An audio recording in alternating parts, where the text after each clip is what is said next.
اس نے چونک کر دروازے کی طرف دیکھا اور ایک نوجوان کو اپنے سامنے پا کر بولی، تم اگر مجھے قتل کرنے آئے ہو تو میں تیار ہوں، مگر خدا کے لیے مجھے مرنے سے پہلے صرف ایک بار اپنے زخمی بیٹے سے ملا دو، صرف ایک بار مجھے میرے شہزادے کی صورت دیکھنے دو۔ امبر سمجھ گیا کہ وہ عورت کون ہے اور وہ کیوں رو رہی ہے۔ اس نے آگے بڑھ کر کہا، اے خاتون، میں جلاد نہیں ہوں۔ پھر تم کون ہو؟ خاتون، پہلے یہ بتاؤ کہ تم کون ہو؟ عورت نے کہا، میں ملک نینوا کے مقتول بادشاہ کی بد نصیب ملکہ ہوں، جس کے ملک کو بابلیوں نے فتح کر کے آگ لگا دی، رعایا کو قتل کر دیا، بادشاہ کا سر کاٹ کر نیزے پر لٹکا دیا، شہزادوں کو ہاتھیوں سے کچل دیا۔ انہوں نے مجھے کیوں نہیں ہلاک کیا؟ مجھے یہ تکلیف سہنے کے لیے زندہ کیوں رہنے دیا؟ امبر نے خاتون کو تسلی دیتے ہوئے کہا، ملکہ، رب عظیم کو یہی منظور تھا۔ اگر محل کے سارے لوگ قتل ہو گئے تھے تو پھر آپ اپنے بیٹے کا ذکر کیسے کر رہی تھی؟ کیا وہ ابھی زندہ ہے؟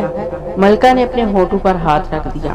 نہیں نہیں، میں نہیں بتاؤں گی، میرے منہ میں خاک، تم اسے جا کر قتل کر دو گے۔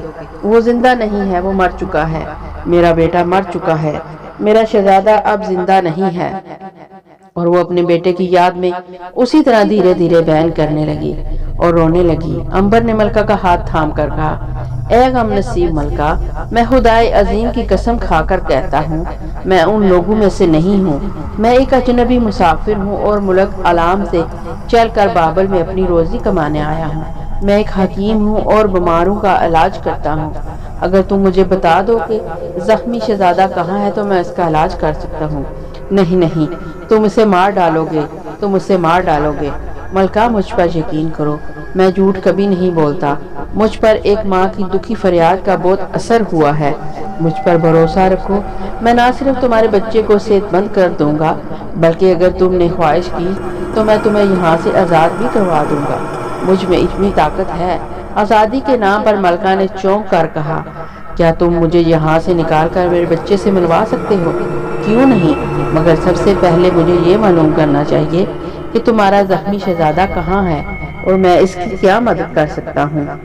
شہزادے سے مل کر ہی تمہارے بارے میں کوئی فیصلہ کر سکتا ہوں کہ یہاں سے نکال کر تمہیں کہاں رکھنا ہوگا۔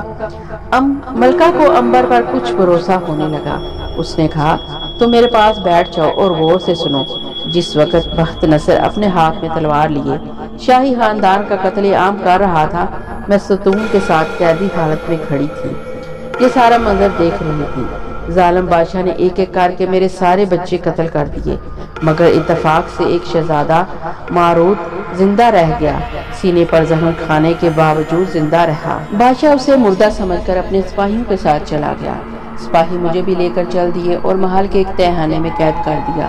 آدھی رات کو میرے دربار کا خاص غلام ہانو کسی طرح پہرے داروں کی نظر بچا کر محل میں لاشیں اٹھانے آیا تاکہ انہیں زمین میں دفن کر دے۔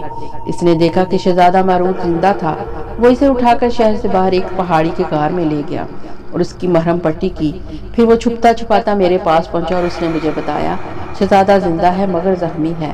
اس بات کو پورا مہینہ ہو گیا ہے، مجھے اپنے بیٹے کی کچھ خبر نہیں کہ وہ کس حال میں ہے۔ اگر تم سچ مچ دل سے ایک دکھی بیوہ ماں کی مدد کرنا چاہتے ہو تو مجھے میرے بیٹے سے ملا دو، اس کے بعد چاہے مجھے قتل کر دو، میں ایک بار اپنے شہزادے کو سینے سے لگانا چاہتی ہوں۔ امبر نے ملکہ کو تسلی دی اور کہا، میں وعدہ کرتا ہوں ملکہ کہ تمہارے بیٹے کو تم سے ملانے کی پوری کوشش کروں گا۔ یہ بتائیں کہ وہ غار شہر سے باہر کس جگہ پر ہے۔ ہانو نے مجھے بتایا تھا کہ غار شہر کے مشرقی دروازے سے باہر نکل کر ایک پہر کے سفر پر زیتون کی پہاڑی کے دامن میں ہے۔ بہت اچھا۔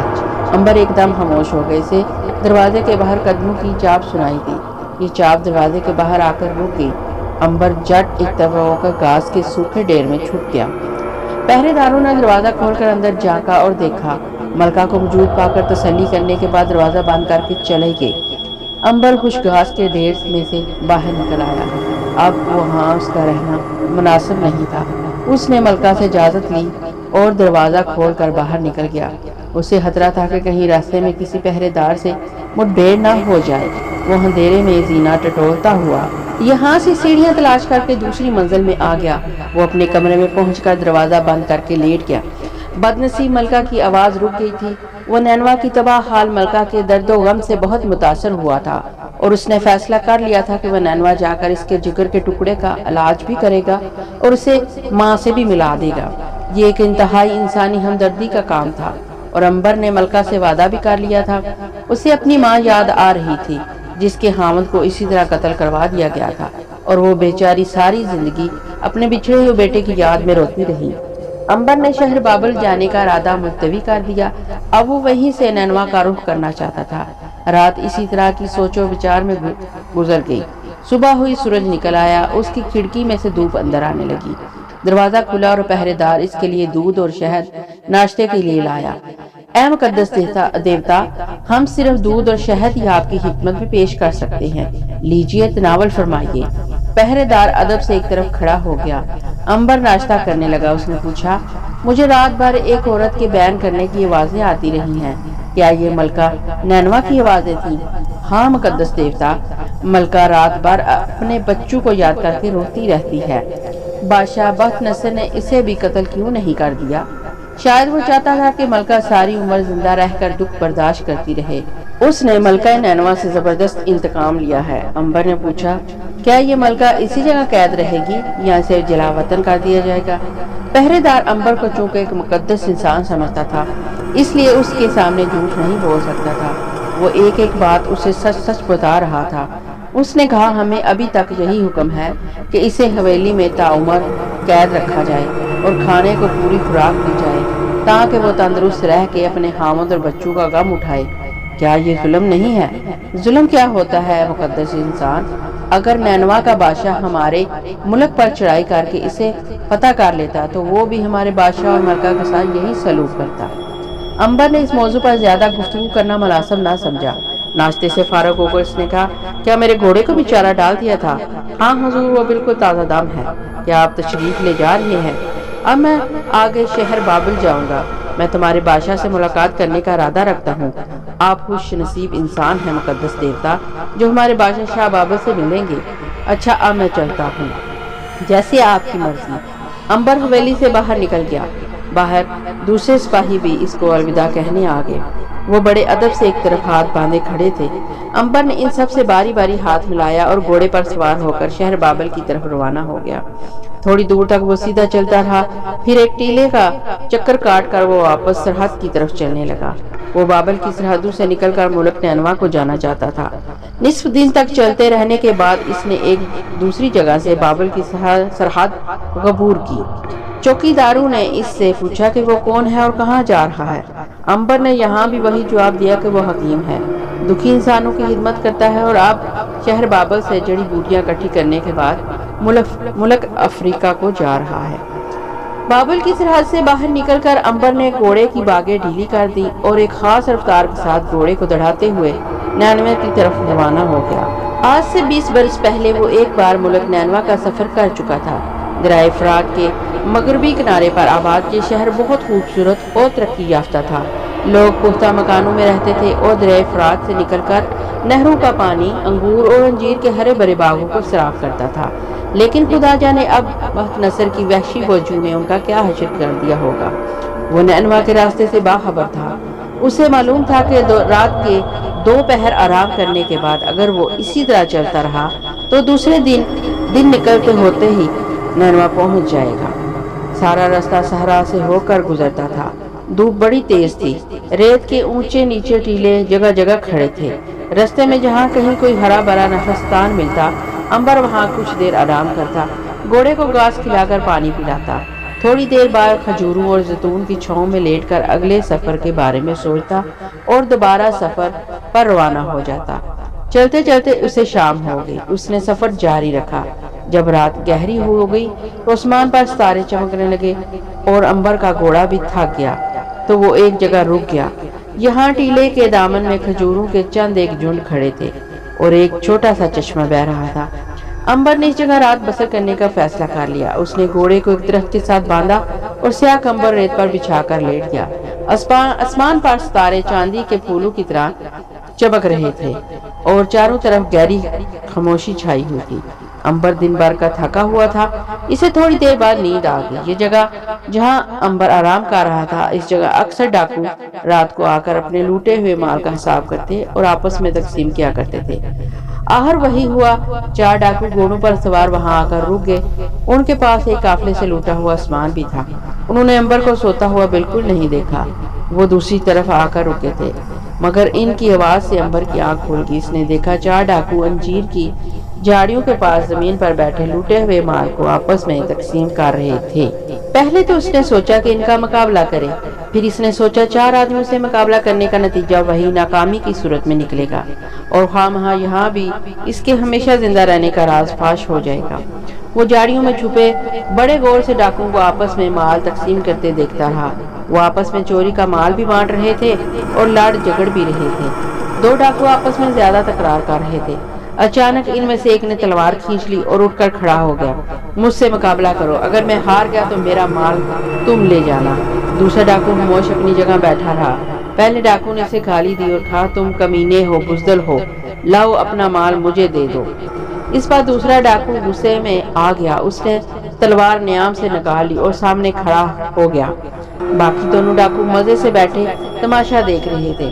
شاید ان کا خیال تھا کہ اگر یہ دونوں مقابلہ کرتے ہیں اور ہلاک ہو جاتے ہیں تو ان کا مال بھی وہ آپس میں تقسیم کر لیں گے۔ دونوں ڈاکو کا مقابلہ شروع ہو گیا تو امبر یہ دیکھ کر بڑا حیران ہوا کہ دونوں ڈاکو بڑے بلا کے تلوار باز تھے۔ وہ بڑے تجربہ کار سپاہیوں کی طرح لڑ رہے تھے۔ امبر کو افسوس ہوا کہ ایسے ماہر تلوار کے دھنی ڈاکے مار کر اپنا آپ کو برباد کر رہے ہیں۔ اگر وہ کسی ملک کی فوج میں ہوتے تو ترقی کرتے، ڈاکو بن کر زندگی بسر کرنے سے سوائے اس کا اور کیا انجام ہو سکتا ہے کہ اپنے ہی کسی ساتھیوں کے ہاتھوں قتل ہو جائے۔ چاند آسمان پر نکل آیا تھا، جس کی روشنی میں دونوں ڈاکو بڑی بےجگری سے ایک دوسرے پر بڑھ چڑھ کر وار کر رہے تھے۔ معلوم ہوتا تھا کہ وہ دونوں ایک دوسرے کو قتل کر کے ہی دم لیں گے۔ چاند کی روشنی میں امبر کو وہ صاف لڑائی کرتے نظر آ رہے تھے۔ دوسرے ڈاکو بجائے ان میں بیچ بچاؤ کروانے کے انہیں اور زیادہ لڑائی پر اکسا رہے تھے۔ امبر نے محسوس کیا ایک ڈاکو پھنس گیا ہے اور ذرا کمزور ہاتھ سے وار کر رہا تھا، جبکہ دوسرا ڈاکو سے زیادہ طاقتور اور بڑے جوش کے ساتھ تلوار کا وار کر رہا ہے۔ اچانک پہلا ڈاکو پتھر کی ٹھوکر کھا کر ریت پر گر پڑا۔ اس کا گرنا تھا کہ دوسرے ڈاکو نے ایک پل ضائع کیے بغیر تلوار کا بھرپور ہاتھ مار کر اس کا پیٹ چاک کر دیا۔ ڈاکو نے ایک دلسوز چیخ ماری۔ اس کی چیخ سے آدھی رات کو صحرا گونج اٹھا، مگر وہاں سوائے امبر کی اس کی چیخ سننے والا اور کوئی نہ تھا۔ ڈاکو نے تلوار کا ایک اور وار کر کے اس کا سر تن سے جدا کر دیا۔ وہ تھوڑی دیر تڑپتا رہا اور پھر ٹھنڈا ہو گیا۔ ڈاکو نے تلوار نیام میں رکھی اور اس کا مال بھی قبضے میں کر کے گھوڑے پر سوار ہو کر ایک طرف کو چلا گیا۔ باقی 2 ڈاکو بھی اٹھے، گھوڑوں پر سوار ہوئے اور اس کے پیچھے پیچھے چل دیے۔ امبر یہ سارا منظر دیکھ رہا تھا۔ جب ڈاکو کافی دور چلے گئے تو وہ جھاڑیوں میں سے نکلا۔ ڈاکو کی لاش ریت پر مردہ پڑی ہوئی تھی اور آسمان پر چاند چمک رہا تھا۔ امبر ڈاکو کی لاش کو دیکھتا رہا۔ ابھی ایک لمحے پہلے وہ ڈاکو اس کے سامنے ایک جیتا جاگتا زندہ انسان تھا۔ وہ ہنس رہا تھا، جگڑ رہا تھا، باتیں کر رہا تھا، لڑائی کر رہا تھا، اور اب وہ بے حس و حرکت مردہ ہو کر خون میں لت پت زمین پر پڑا ہوا تھا۔ اس نے ریت میں ایک گڑھا کھودا اور ڈاکو کی لاش کو اس میں دبا دیا۔ اب اسے نیند نہیں آ رہی تھی۔ وہ زمین پر لیٹا ڈاکو کے بارے میں غور کرتا رہا کہ یہ لوگ دوسروں کو لوٹ کر قتل کر دیتے ہیں اور آخر ان کا اپنا انجام یہ ہوتا ہے کہ ان کی لاش صحرا کی ریت پر بے یار و مددگار پڑی ہوتی ہے۔ آسمان پر صبح کی سفیدی کا نور پھیلنے لگا۔ صحراؤں میں سفر شروع کرنے کے لیے یہ ایک بہترین وقت ہوتا ہے۔ امبر نے اٹھ کر چشمے سے منہ ہاتھ دھویا، تھیلے میں سے کھجوریں نکال کر کھائیں، پانی پیا۔ وہ گھوڑے پر سوار ہونے ہی لگا تھا کہ اچانک اس کی نظر ایک چمکتی ہوئی چیز پر پڑی۔ اس نے جھک کر دیکھا، چشمے کے پاس پتھروں کے قریب ایک ہار پڑا ہوا تھا۔ امبر نے ہار اٹھا لیا۔ یہ ہار سونے کا تھا اور اس میں مرغی کے انڈے کے برابر ہیرا جگمگا رہا تھا۔ یقیناً ڈاکو افراتفری میں یہاں چھوڑ گئے تھے۔ ہار بہت قیمتی معلوم ہوتا تھا۔ امبر نے ہار اپنے جھولے میں ڈالا اور گھوڑے پر سوار ہو کر اپنے سفر پر روانہ ہو گیا۔ شہر ننوا کی طرف روانہ ہو گیا۔ ایک پہر تک وہ صحرا میں سفر کرتا رہا۔ دوسرے پہر اسے ننوا شہر کے آثار دور سے دکھائی دینے لگے۔ اونچے ٹیلوں پر کھجور کے درخت کھڑے نظر آ رہے تھے، جن کے ساتھ ساتھ کچے مکانوں کی قطار چلی گئی تھی۔ امبر ان مکانوں کے قریب سے گزرا تو اسے وہاں کوئی شخص دکھائی نہ دیا۔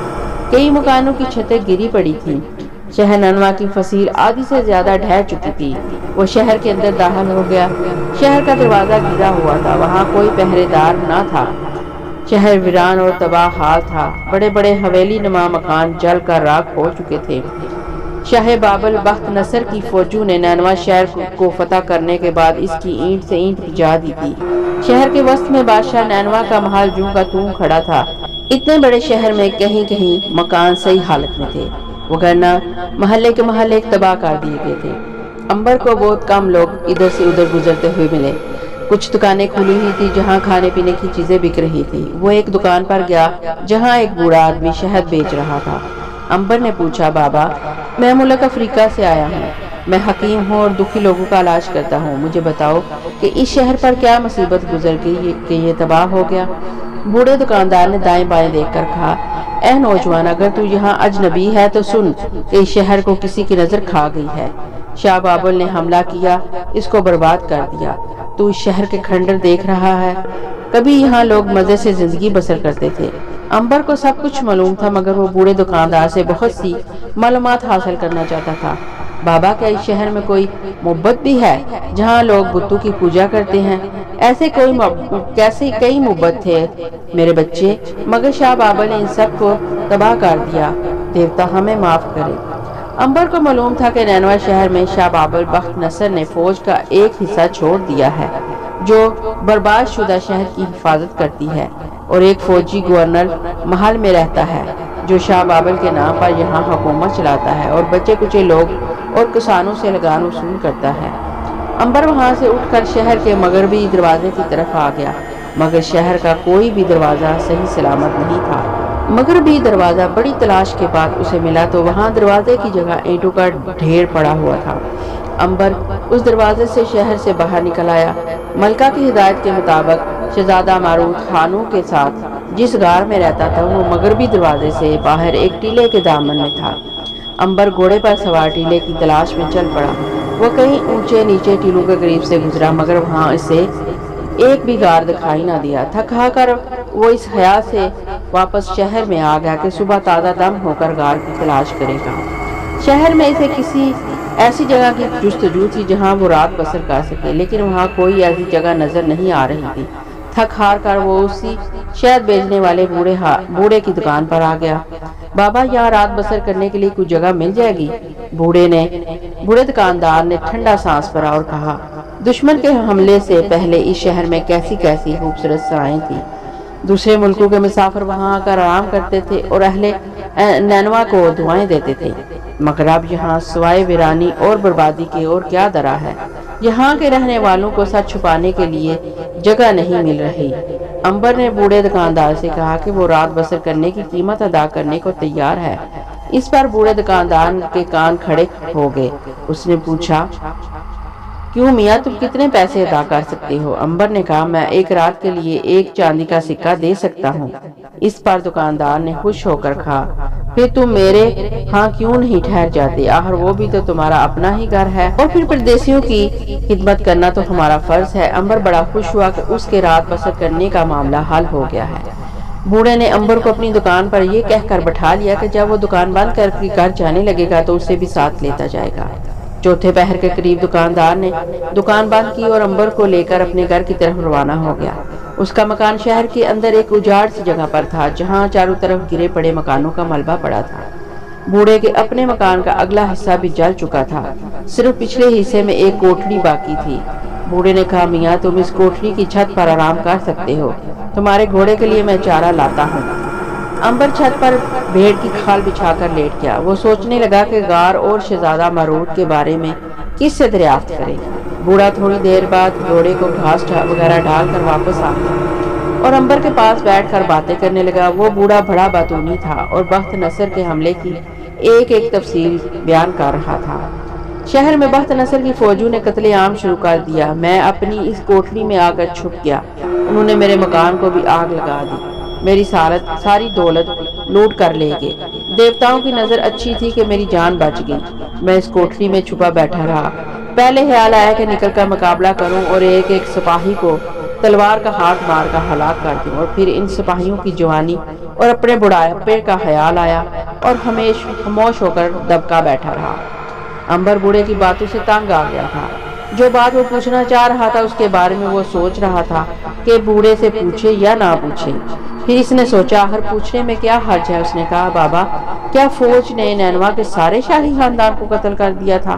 بوڑھے نے کہا میاں صاحبزادے بخت نصر نے شاہی خاندان کے ایک ایک شخص کو اپنے ہاتھوں سے قتل کیا۔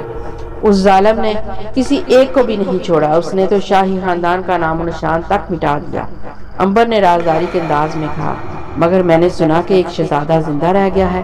اس پر بوڑھا حیرانی سے اچھل پڑا اور آنکھیں سکڑ کر بولا یہ تم کیا کہہ رہے ہو میاں؟ بس کسی نے کہہ دیا، یہ بتاؤ کہ یہ بات ٹھیک ہے؟ کیا واقعی شاہی خاندان کا شہزادہ زندہ ہے؟ آہستہ بولو میاں آہستہ، کسی نے سن لیا تو قیامت آ جائے گی۔ شاہ بابل کے سپاہی رات کو یہاں گشت کرتے رہتے ہیں، وہ پاگل کتوں کی مانند بو سونگتے پھرتے ہیں۔ عنبر نے سرگوشی میں پوچھا تو پھر کیا یہ سچ ہے؟ کیا سچ ہے میاں؟ یہی کہ نینوا کا ایک شہزادہ زندہ ہے اور زخمی ہے؟ بوڑھے نے تعجب کا اظہار کرتے ہوئے کہا مگر تم کیوں پوچھ رہے ہو؟ ویسے ہی پوچھ رہا ہوں۔ نہیں ضرور کوئی بات ہے اس میں، تم ویسے نہیں پوچھ سکتے۔